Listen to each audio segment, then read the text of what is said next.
नमस्कार दोस्तों, आपका हमारे YouTube चैनल पर स्वागत है। आज मैं आपको अक्षय नवमी की कथा सुनाने जा रही हूँ। एक राजा था, उसका प्रण था। वह रोज 1.25 मन आंवले दान करके ही खाना खाता था। इससे उसका नाम आंवलिया राजा के नाम से पड़ गया। एक दिन उसके बेटे बहू ने सोचा कि राजा इतने सारे आंवले रोजाना दान करते हैं, इस प्रकार तो एक दिन सारा खजाना खाली हो जाएगा। इसलिए बेटे ने राजा से कहा कि उसे इस तरह दान करना बंद कर देना चाहिए। बेटे की बात सुनकर राजा को बहुत दुख हुआ और राजा रानी महल छोड़कर बियान जंगल में चले गए। राजा रानी आंवला दान नहीं कर पाए और प्रण के कारण कुछ खाया नहीं। जब भूखे प्यासे 7 दिन हो गए, तब भगवान ने सोचा कि यदि मैंने इसका प्रण नहीं रखा, इसका सत्य नहीं रखा, तो इसका विश्वास चला जाएगा। इसलिए भगवान ने जंगल में ही महल, राज्य और बाग बगीचे सब बना दिए और ढेरों आंवले के पेड़ लगा दिए। सुबह राजा रानी उठे तो देखा जंगल में उनके राज्य से 2 गुना राज्य बसा था। राजा रानी से कहने लगे, सत मत छोड़े सुरमा मत छोड़िए, पत जाए सत की छोड़ी लक्ष्मी, फिर मिलेगी आए। आओ नहा धोकर आंवले दान करें और भोजन करें।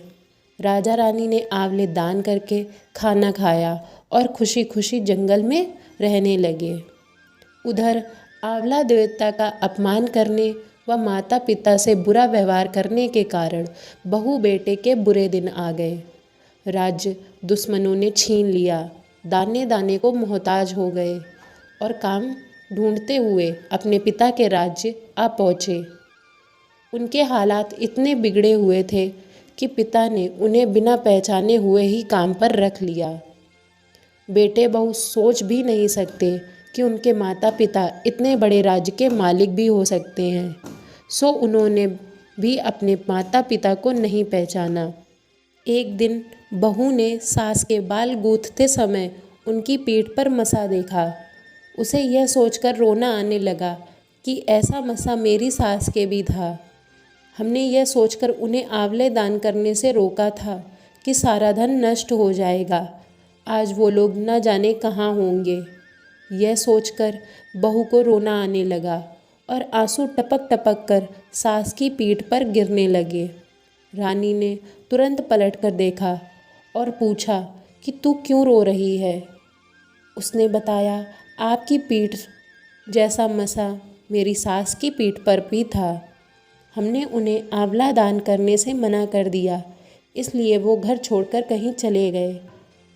तब रानी ने उन्हें पहचान लिया, सारा हाल पूछा और अपना हाल बताया।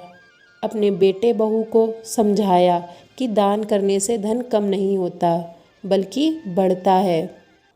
बेटे बहू भी अब सुख से राज्य में साथ में रहने लगे।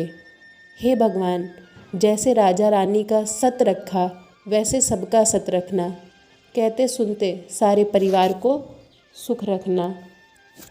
अक्षय नवमी की अन्य जानकारी, अक्षय नवमी के महत्व, अक्षय नवमी पे पूजा का शुभ मुहूर्त तथा अक्षय नवमी पर आंवले की पूजा किस प्रकार करें, ऐसे वीडियो देखना है तो हमारे चैनल पर पहले से ही अपलोडेड है, आप देख सकते हैं।